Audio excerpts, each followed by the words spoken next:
আপনি data analyst হিসেবে একটি ইন্টারভিউ দিতে গেলেন এবং সেখানে আপনাকে বলা হলো এই যে ডেটাবেজের টেবিলটি আছে এই জায়গাটিতে যেই ব্যালেন্স এবং ডিউ নামে যে কলামটি আছে এখানে কিন্তু পজিটিভ নেগেটিভ দুই টাইপেরই ভ্যালু আছে। ওটার উপরে তুমি একটি চার্ট তৈরি করো, নেগেটিভের জন্য আলাদা কালার, পজিটিভের জন্য আলাদা কালার, আবার এইভাবে তুমি এটাকে কি করবা, রিপ্রেজেন্ট করবা।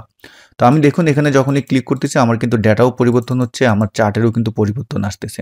তো এই টাইপের আমরা কাজ কিভাবে মাইক্রোসফট এক্সেলে করব। তো এই জন্য প্রথমে যে কাজটি করব, আমাদের যেই লিস্ট আছে যে নামটা, সেই নামের লিস্টটা সিলেক্ট করব এবং কন্ট্রোল বাটন চেপে আমাদের যে ব্যালেন্স ডিউ যেখানে নেগেটিভ পজিটিভ ভ্যালু থাকবে যে রেঞ্জে, সেই রেঞ্জটা সিলেক্ট করব। তারপরে চলে যাব রিবন বার থেকে ইনসার্ট মেনুতে ডান পাশ থেকে চার্টের এই অ্যারোতে ক্লিক করব এবং এখান থেকে আমি অল চার্টে এসে বার চার্টে সিলেক্ট করব এবং বারের যে প্রথম চার্টটি আছে এটা আমি নিয়ে নিলাম। এটাকে আপনি যে পজিশনে বসাতে যাচ্ছেন সেখানে সুন্দরভাবে এটাকে বসান এবং তারপরে আমাদের যে এই প্লাস আইকন আছে এখান থেকে আমি গ্রিড লাইন্স উঠিয়ে দিলাম।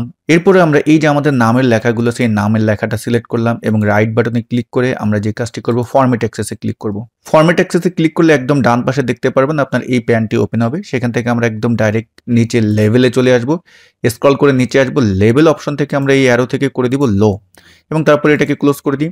দেখুন এখন কিন্তু নামগুলো এই পাশে চলে আসলো, বাট আমরা চাচ্ছি এখন আমাদের এই যে সিরিজ আছে এটাকে নেগেটিভ পজিটিভ আকারে দেখাতে, যে কালার অনুপাতে। তো আমরা এখন একটা কাজ করব, এই প্লাসে গিয়ে আমি ডাটা লেভেলসটা অ্যাড করে দিব এবং আমরা এখন এই সিরিজ সিলেক্ট করে রাইট বাটন ক্লিক করব, ফরম্যাট ডাটা সিরিজে আসবো। যেই প্যানটি ওপেন হবে এটা কিন্তু ডান পাশে ওপেন হবে এবং এখান থেকে যে বাকেট আছে বাকেটে ক্লিক করব এবং এই জায়গাটায় দেখতে পারবেন নিচে ইনভার্ট ইফ নেগেটিভ, এটা আমরা ক্লিক করে দেবো। যখন এটা ক্লিক করে দেবো তখন আপনি এখান থেকে কালার চুজ করতে পারবেন কোনটার জন্য আপনি কি কালার দিবেন।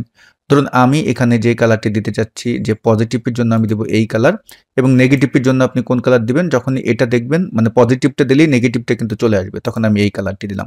এখন আপনি ক্লোজ করে দেন, দেখুন এটা চলে আসলো। রাইট বাটন ক্লিক করে আমরা এখন ফরম্যাট সিরিজে গিয়ে যদি একটু গ্যাপটা এখানে কমিয়ে দিই এবং এখন যদি এটা ক্লোজ করে দিই তাহলে দেখুন এখন কিন্তু আপনার এখানে এইভাবে চার্টটি চলে আসলো। এবার আপনি আপনার মতো করে এখানে দেখুন রিপ্রেজেন্ট করেন। তো আমরা অনেকেই কিন্তু এই কাজটি জানি না, আশা করি আজকের এই ভিডিওটির মাধ্যমে আপনি শিখে গেলেন। যদি আপনি আমাদের চ্যানেলে নতুন হয়ে থাকেন please hit the subscribe button, আর যদি আপনি এই ভিডিওটি আমাদের ফেসবুক পেজে দেখে থাকেন পেজটি অবশ্যই ফলো করবেন। সবাই ভালো থাকবেন, আসসালামু আলাইকুম।